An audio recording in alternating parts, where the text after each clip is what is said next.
grand malade. Pourquoi pleurez-vous, madame?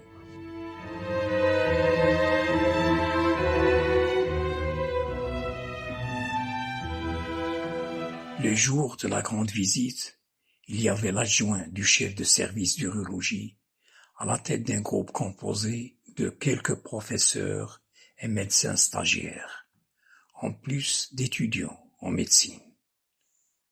En s'arrêtant sur mon cas, j'étais leur sujet à discuter. L'une des étudiantes vexée s'était retirée du groupe, chassée par son chef, parce qu'elle n'avait pas su répondre à sa question concernant la ou les causes de l'obstruction de mes voies urinaires. Le médecin-chef proposa au professeur qui m'avait posé la dérivation urinaire de me prendre en charge.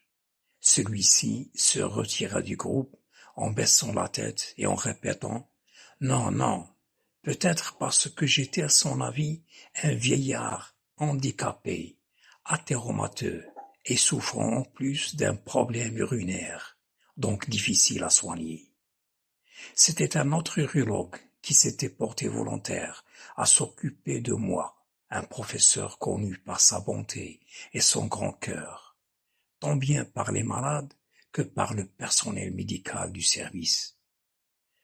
La discussion s'était terminée par la conclusion finale sur la cause principale de mon obstruction urinaire. Il s'agissait d'une maladie rare, de diagnostic difficile, une fibrose rétropéritonéale. Je me souviens du professeur adjoint qui s'était penché sur moi pour me parler à voix basse. Je pense que vous avez profité en tant qu'enseignant de la dernière augmentation des salaires et que vous avez avec quoi acheter 200 double J de longue durée. Ici, nous n'avons que des sondes à courte durée. Je lui répondis, avec ma conjointe elle-même du même ministère, nous sommes à court d'argent, à cause de ce long séjour médical, loin de chez nous. Sans dire un mot, il se dirigea vers la porte de la chambre d'un pas lent et cadencé, en déclarant à haute voix à tout le monde « C'est une fibrose rétropéritonéale », en insistant sur le suffixe « rétro », par un geste de ses deux avant-bras fléchis, les mains fermées, les pouces tendus, dirigés vers l'arrière, vers moi, comme pour dire « il », la troisième personne du singulier, ou une fibrose en arrière du péritoine. C'est à mon avis une indifférence méprisante, sans aucun respect à ma personne. J'avais l'impression d'être un cobaye, ni plus ni moins. J'étais quand même soulagé étant donné que cette maladie insidieuse était moins grave qu'une insuffisance rénale chronique. Seulement, ce réconfort n'allait pas durer longtemps.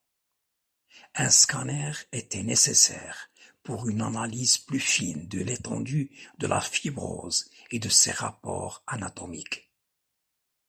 Un infirmier me poussa un jour dans mon fauteuil roulant afin de m'amener au sous-sol de l'hôpital pour passer cet examen d'imagerie par résonance magnétique. Le résultat, selon le rapport rédigé par un professeur et un docteur, était clair. Fibrose rétropéritonéale secondaire à un anévrisme de l'artère aorte abdominale. À savoir que j'ai un lourd passé athéromateux.